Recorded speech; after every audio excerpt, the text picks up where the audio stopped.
नमस्कार दोस्तों, आज का टॉपिक है बन जा मेरी रानी तेनू महल दिवा दूंगा। आपने ऐसा कुछ गाना सुना होगा। बहुत ही इंटरेस्टिंग टॉपिक है, मज़ा आ जाएगा आपको।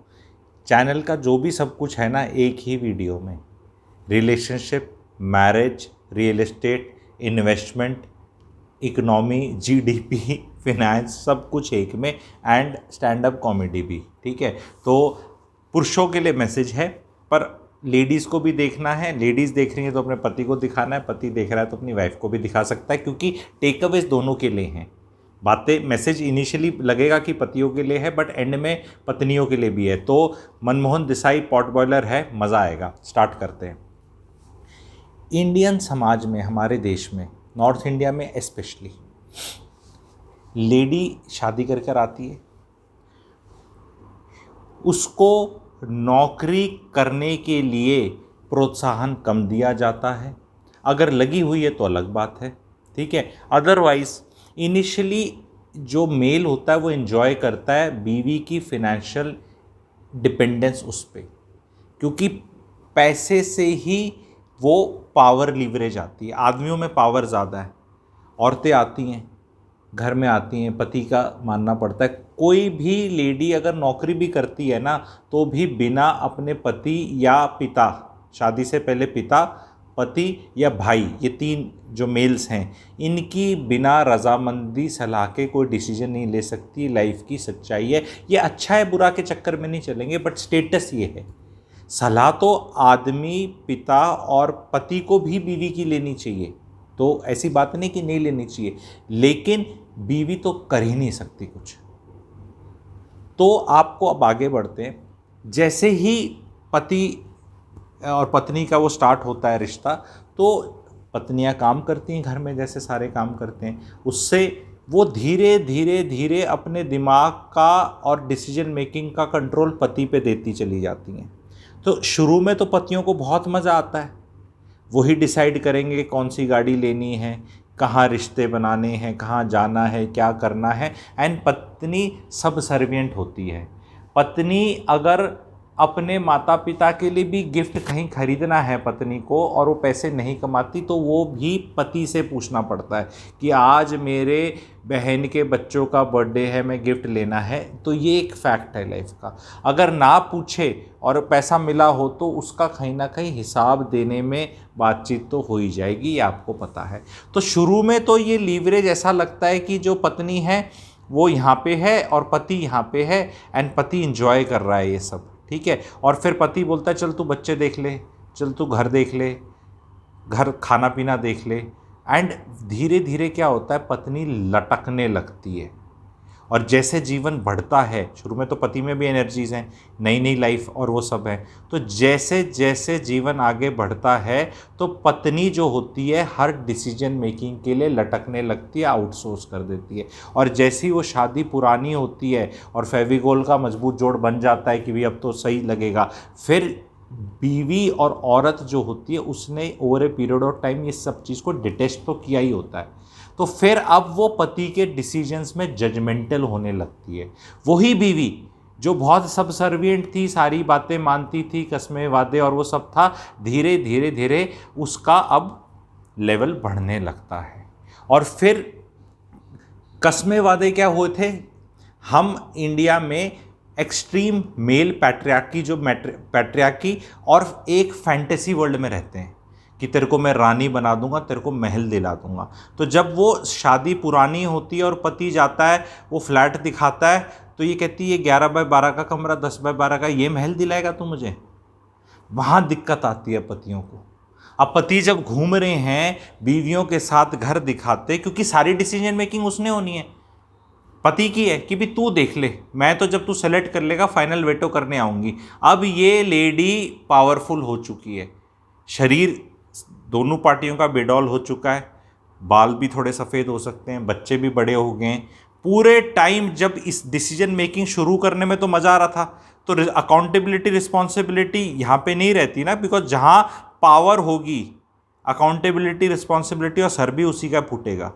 जो भी देश में कुछ होता है तो आपको पता है कि जो सबसे ज़्यादा पावरफुल इंसान है उसी को या तो क्रेडिट दिया जाता है या डिसक्रेडिट दिया जाता है कि भाई अब तू बता क्या करना है। तो वही चीज़ घर के अंदर जब आप पावर सीख कर रहे हैं तो मैसेज ये है कि बीवी को इन्वॉल्व करो, कॉन्स्टेंटली पावर सीख मत करते रहो। शुरू में तो बहुत इंजॉय करेंगे बट उसको बताओ, और मैं एग्जाम्पल के तहत बताना चाह रहा हूँ, क्योंकि बीवियां फिर लाइफ में बाहर क्या हो रहा है उससे एकदम कट जाती हैं। इकोनॉमी में क्या है, रेटों का क्या हो गया है, होम लोन क्या है, ईएमआई कितनी है, इंक्रीमेंट कितनी लगेगी, इन्फ्लेशन कितनी है, तनख्वाह का क्या हिसाब किताब है, खर्चों का क्या हिसाब किताब है, वो बस अब ऐसी होगी। वो कहती है तुम मुझे अब रानी बना, मैं इतने सालों से अब तुम नौकरानी की तरह रख रहा है मुझे, और रानी का वादा किया था महल दिवा दूंगा, तो अब बता कहाँ है तेरा महल। महल नहीं प्रोड्यूस कर सकते। तो पतियों के लिए है कि पत्नियों को बजाय गोलमोल करके, वो जैसे कहते हैं ना भलो के इज़ ए हरियाणवी वर्ड, ठीक है, और हरियाणवीज हु अंडरस्टैंड दिस भलोना क्या होता है प्लीज़, ठीक है, right it in the comment section, others can learn this word, ठीक है, कि क्या मीनिंग है इसका। उनको शुरू में भलो के रखते हैं कि अच्छा होगा तेरा होगा, कर देंगे, ये हो जाएगा। At some time the umpire will strike back and will ask for कि अब मेरा टाइम है, बता क्या करा तूने, सारी तेरी चली 20 साल से, जो जहाँ बोला वैसा किया, अब बता तू what you have to show the report card.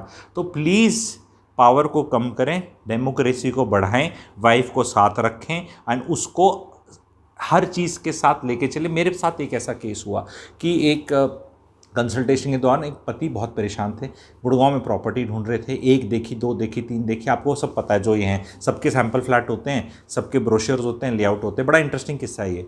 तो वो सबके रेट आपको पता है, AC 2 टायर के क्या क्या हो रखे हैं, 2 BHK करोड़ से ऊपर का आता है। कमरों के साइज़ भी आप सबको पता है, जो ऑडियंस है मेरा, ठीक है, कि क्या कमरों के साइज़ हैं, क्या डेंसिटी और क्या हो रहा है। तो पत्नी को दिखाने जब वो जाते थे हर बार, तो पत्नी हर एक में, ये तो कमरा छोटा है, ये बाथरूम छोटा है, इसकी किचन छोटी है, ये बालकनी छोटी है, ये साइज छोटा है, ये पसंद नहीं आया। वो पूरा गुड़गांव घूम लिया भाई, कहीं पसंद नहीं आया मैडम को, ठीक है, एंड पति बहुत परेशान थे, ठीक है। ये लाइव एग्जांपल्स जो लाता हूँ ना, ये रियल लाइफ से जुड़े, इसीलिए आनंद आता है आप लोगों को भी। एंड अगर अभी आनंद आ रहा हो तो प्लीज़ लाइक बढ़ा दें। लाइक मांगनी मैंने कम कर दी तो लोगों ने देनी कम कर दी। इस मूवमेंट पे बहुत अच्छा होने वाला है, इसको लाइक कर दें। तो परेशान थे, कहते जी अपनी वाइफ को मैं कैसे समझाऊं, क्योंकि मुझे पता है रेट्स बढ़ रहे हैं चीज़ों के, आने वाली चीज़ें जो हैं वो और छोटी, डेंस और महंगी ही आने वाली हैं, और अगर सो कॉल्ड कोई बहुत बड़ी आएगी भी तो वो उसके रेट आपको पता है क्या होंगे, और वो टिकट साइज़ ही 3 CR और 3.5 हो जाएगा। अगर 1.25 के CR में 1.6 में जाना है तो यही अवेलेबल है, सबको पता है। AC 3 टियर दीनदयाल के रेट्स भी किस तरह पड़ रहे हैं और क्या साइजेस हैं वो भी पता है। तो जी कहते हैं बीवी को कैसे समझाएं, तो मैंने उनको फिर ट्रेनिंग दी, ठीक है। जैसे अशोक कुमार जी, एक मूवी है ना, कौन सी वाली मूवी आप बताना, 70s की, जिसमें अमोल पालेकर जी थे, तो वो ट्रेनिंग देते थे। तो मैं भी ऐसी ट्रेनिंग देता हूँ, कई पुरुषों को भी देता हूँ, महिलाओं को भी देता हूँ, जो आगे बैठ जाए जिस सिचुएशन में उसको ट्रेनिंग देता हूँ। तो मैंने उनको बोला, मैंने कहा आज जाके आप मैगी खाएंगे खाने में, और बीवी को बोलेंगे 1 मैगी लेकर आओ, ठीक है। तो फिर बोले फिर क्या होगा, ठीक है। फिर क्या हुआ, मैंने तो ट्रेनिंग कर दी, उनके घर में क्या हुआ, जो मेरे बोल थे जो उनने बोले क्या हुआ, देखो। पति पत्नी को बोलते हैं मैगी लेकर आओ, तो मैगी खाएंगे, तो मैगी लेकर आती है पत्नी, ठीक है। तो वो बन के लाती है मैगी, तो मैगी 1 पैकेट में इतनी सी बनी। वो कहते इतनी कम क्यों बनी है, पैकेट लेकर आओ। तो कहते इतनी बनती है पैकेट, कहते पैकेट इतना छोटा कैसे हो गया, बचपन में जब मैं मैगी खाता था तब तो बड़ी मैगी थी, ये छोटी कैसे होगी, और इसका रेट कैसे बढ़ गया। और कहते ये तो 2 मैगी में जाके पेट भरेगा, पहले 1 मैगी में मैं और मेरा भाई खा लेते थे बचपन में जब माँ बनाती थी, भाई तब तुम्हारी 100 ग्राम की थी, उससे महंगे ग्राम की थी, अब तो मैगी के सारे पैकेट ही हैं, सारे ही छोटे साइज़ के आते हैं। तो वाइफ कहती तेरे को कुछ पता है कि मैगी का साइज़ कैसे हो गया, 100 ग्राम से 90 किया, 90 से 80 किया, 80 से 70 किया, तेरे को तुम कुछ होश हवास है, कुछ खाने पीने का कुछ आइडिया है, और रेट पढ़ रहे हैं, तुम्हें कोई नॉलेज है। एट दिस पॉइंट द पति सेड, भगवान यही फ्लैट और प्रॉपर्टी में हो रहा है, तुम्हें उसकी नॉलेज नहीं है।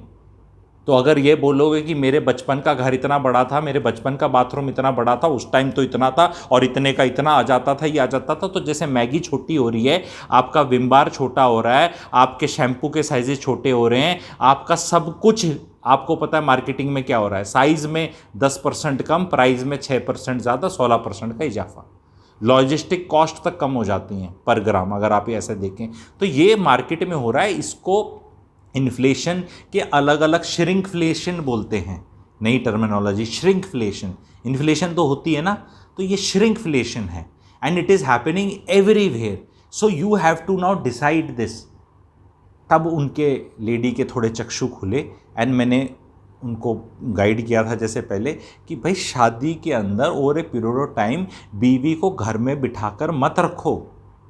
मैं क्यों बोलता हूँ उनको काम करना चाहिए. It is not only about money, it is about जब बाहर जाएंगी, लोगों में उठेंगी बैठेंगी, पता चलेगा सिस्टम में हो क्या रहा है, नौकरियाँ किधर जा रही हैं, तनख्वाहें किधर जा रही हैं, महंगाई किधर जा रही है, क्या इश्यूज़ हैं, नई जनरेशन के क्या इश्यूज़ हैं. जो महिला 45 साल की बाहर नौकरी करती है, उसकी नौकरी में 25 साल के, 28 साल 30 साल के कोलीग्स भी होंगे जो उससे 15-20 साल उम्र में छोटे हैं, 50 साल वाली से 20 साल छोटे. तो उसको आइडिया होगा ना नेक्स्ट जनरेशन का कि अब उन्हीं में से तो उसकी बहू आएगी और दामाद आएगा.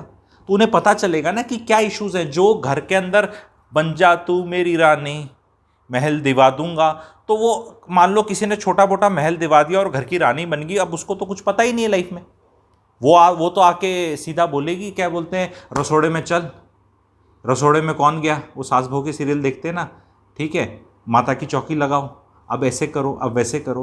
क्योंकि सास भी कभी बहू थी मेरा एक पेंडिंग वीडियो है, बहुत ही मज़ेदार और अच्छा होने वाला है.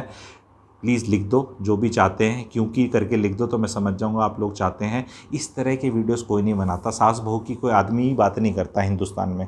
रिकॉर्ड पे और यूट्यूब तो छोड़ो, वैसे ही कोई बात नहीं करता, ठीक है, प्राइवेट में भी बात नहीं करता. तो ये वीडियो कैसा लगा आप बताओ. वाइफ को साथ लेके चलो, उसको महल दिलाने के वादे मत करो, क्योंकि महल आप दिला नहीं पाओगे. तो वो एक ऐसे मत करो हाँ कुछ हमारा ग्रेट बड़ा होगा. भाई वो मैगी का साइज़ जैसे छोटा हो रहा है वैसे बहुत चीज़ों का हो रहा है. एंड पावर मत लो, पावर को शेयर करो, डिसीजन मेकिंग को शेयर करो. नहीं तो महिलाएं जो लटक जाती हैं ना पति पे, और फिर कुछ भी गलत हो जाए तो I will hold you responsible. बच्चे क्या नौकरी करेंगे तू डिसाइड कर, नहीं करे तो तेरा कसूर. शादी किधर होगी तू डिसाइड कर, ठीक नहीं चली तेरा कसूर. ठीक है, घर अगर ठीक नहीं हुआ, बड़ा नहीं हुआ, मुझे मज़ा नहीं आया, किचन ठीक नहीं लगी, मैं खुशी नहीं होंगी. Just imagine the plight of a husband who is buying a 1.5 CR का फ्लैट एंड चॉइस नहीं, और वाइफ कहती है अच्छा ही नहीं. आप बताओ, अगर आप 1500 का एक टॉय भी खरीदते हो और बच्चा बोल रहा है मुझे तो अच्छा ही नहीं है, तो आप क्या खरीदोगे वो टॉय. मन ही नहीं करेगा खरीदने का. इसी चक्कर में अच्छा नहीं, छी छी, मज़ा नहीं आ रहा. चीज़ें 1.25 करोड़ से 1.5 करोड़ की होगी, 1.5 करोड़ वाली 1.80 करोड़ की होगी, और आगे बढ़ जाएंगी या ख़त्म हो जाएंगी. और नई वाली जो आएंगी वो 2.5 की आएंगी. आप बिना घर के रह जाओगे. फिर अपने छोटे शहरों में ढूंढते रहना, और छोटे शहरों में अपनी आग लगी पड़ी है. वहाँ कोई प्रोडक्ट तो है नहीं, सिर्फ प्लॉट हैं सारे छोटे शहरों में, और प्लॉटों में वहाँ भी आग लगी पड़ी है. तो प्लीज़ अपनी महिलाओं और सबको बोलो, क्योंकि आपने उनकी इतनी चीज़ों में मीन मेट निकाले होंगे over a period of time. अब उनका टाइम है और वो आपकी बड़ी बड़ी चीज़ों में निकालेंगे, बड़े बड़े डिसीजंस में निकालेंगे, और खुश नहीं होंगे, खुश नहीं होंगे. तो next time when she makes a dosa for you ना, be very clear that you will appreciate that. हाँ अच्छा बना है, पराठा बनाया ना, हाँ अच्छा बना है, बहुत अच्छे बनाती है, जैसे पहले बनाती थी ना उससे भी बहुत अच्छे. कुछ तो आपको बोलना ही पड़ेगा, नहीं तो एवरी टाइम यू डोंट, मतलब एंड जेन्युइन होनी चाहिए. क्योंकि जो भी वाइफ अच्छा कर रही है, क्योंकि wifes are 10 times intelligent then husband, they see through very easily.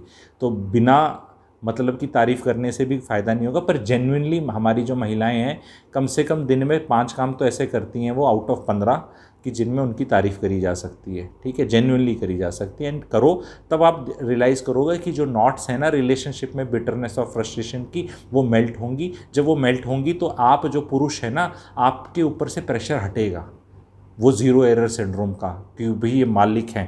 क्योंकि अभी हो क्या रखा है ना, पैट्रियार्की जिस तरह की पहले वाली होती थी ना, पहले क्या होता था मैं आपको समझाऊंगा, एंड ये बहुत इंपॉर्टेंट है. अगर ये बात आप समझ गए तो बहुत ज़रूरी है. पहले क्या होता था 60s 70s 50s 70s even 80s में भी, अर्ली 90s में भी, आदमी कुछ भी डिसीजन ले लेता था ना घर में और कुछ गलत हो जाता था, औरतों को तो पता ही नहीं चलता था. औरतों का तो सिस्टम ही कुछ अलग था. आदमी कुछ कर रहा है, पैसे लुटा रहा है, नहीं कर रहा, कमा रहा है, कुछ कर रहा है, औरत अपने अपना बच्चा कर दिया और अपने उसी में स्ट्रगल कर रही है. आज के दिन ये इंटरनेट का ज़माना ऐसा है कि औरत डिफ़ॉल्ट सेटिंग में बहुत लोगों से कनेक्टेड है. इंटेलिजेंट जीजा जी से, कोई मामा जी से, चाचा से, ताऊ से, फूफा से, देवर से, अलग अलग लोगों से उनकी लाइफ में क्या तरक्की हो रही है, सोशल मीडिया के माध्यम से भी कनेक्टेड है. मे भी पूरी क्लैरिटी नहीं है उसको, लेकिन उसको ये पता है कि कौन कितना अच्छा कर रहा है, वो अकाउंट बहुत रखती है। जीजा का अकाउंट साली रखती है, ठीक है। आप कोई देवर का जेठ का भी अकाउंट रखते हैं कि भाई ये रिश्ते रखते हैं ना कि कौन है, ठीक है। और अपनी रिश्तेदारी में रखते हैं, कज़न्स का रखते हैं लोग कि हाँ उसकी तो नौकरी ये थी और वो यहाँ पहुँच गया, तू तो यहाँ इतना बड़ा सो कॉल्ड ऑफिसर टाइप है या कुछ ग्रुप ए है या वीपी बन गया या तूने तो कुछ ऐसा ग्रेट अचीव नहीं किया। तो ये सब कंपैरिजन्स हो रहा है, ये सब कंपैरिजन हो रहा है। भले आप अपनी बीवी का कंपैरिजन शायद ना भी करते हो 25 महिलाओं से, तो जो महिला घर में है उसका अवेयरनेस लेवल बढ़ा है, लेकिन अब आपको उस अवेयरनेस लेवल को, जो ये जग्गा जासूसी वाला अवेयरनेस लेवल है, इससे हटाकर प्रैक्टिकल अवेयरनेस लेवल पे ले जाना है कि जो आपकी लाइफ से है कि भाई ये वो अवेलेबल है, ये साइज़ हैं। क्योंकि अल्टीमेटली जब आपकी वाइफ को अगर आप गोल्ड की शॉपिंग कराने जाओ या सूट की कराने जाओ या साड़ी की, और आप बोलो भी बजट ये है, तो समझ में आता है ना उनको कि भाई ये कलर में ऐसा है, तो ये रेट में ऐसा है, ये फिनिश में ऐसा है, ये लुक में ऐसा है, ये ब्रांड में ऐसा है। तो सम डिसीजन लेती है ना वो, depending on brand, comfort, price, look, उस हिसाब से। तो same thing is true in real estate, all these parameters only are there, तो that decision has to be taken. So if your budget is this, तो your liking has to be in that only. You can't say कि I have got a budget of a Dzire गाड़ी and आप showroom Creta and above में घूम रहे हो भी। अगर बजट वो है तो उसी में ढूंढनी पड़ेगी आपको, एंड उसमें जो आज मिल रहा है आने वाले टाइम में उससे भी अल्टो ही मिलेगी। तो जब अगर आपको डिज़ायर के बजट में घूम रहे हो और डिसीजन मेकिंग नहीं कर रहे, और आपको या तो ऐसा कुछ अचानक होने तो वाला नहीं कि एक साल में डिज़ायर का बजट लेके घूम रहे थे, एक साल वेट किया तो XUV 500 का बजट बन गया। ऐसा तो जादू नॉर्मली नहीं होता लाइफ में, लॉटरी खुलती है एक आधे की, अदरवाइज़ तो नहीं होता। तो 99% वालों को तो कुछ नहीं होता, उनका डिज़ायर का बजट है तो उतना सही रहता है। और अगर डिसीजन नहीं ली तो फिर अल्टो देखते घूमोगे, और फिर बड़ी टीस होगी कि यार वो डिज़ायर मिल रही थी, डिक्की शिक्की थी, थोड़ी बड़ी थी, वो भी नहीं मिली, अब तो इसमें आना पड़ा। तो ये फैक्ट हो रहा है लाइफ में। कैसा लगा ये वीडियो बताना, प्लीज़ लोगों के साथ शेयर करना, एंड प्लीज़ इसको लाइक दिलाना। 200 लाइक आएंगे तो मुझे अच्छा लगेगा। एंड में लाइक मांगता हूँ ताकि जिन लोगों ने अभी तक वीडियो देखा है वो गहरा ऑडियंस है मेरा, जो मेरी बात पूरी समझता है। तो आप लोगों से रिक्वेस्ट है केवल 200 लाइक्स मिनिमम दिलाएं। और क्योंकि सास भी बहू वाला मेरा बहुत पेंडिंग है और बहुत इंटरेस्टिंग है वो भी, तो वो मैं सून बनाऊंगा, प्लीज़ बताना। Thank you.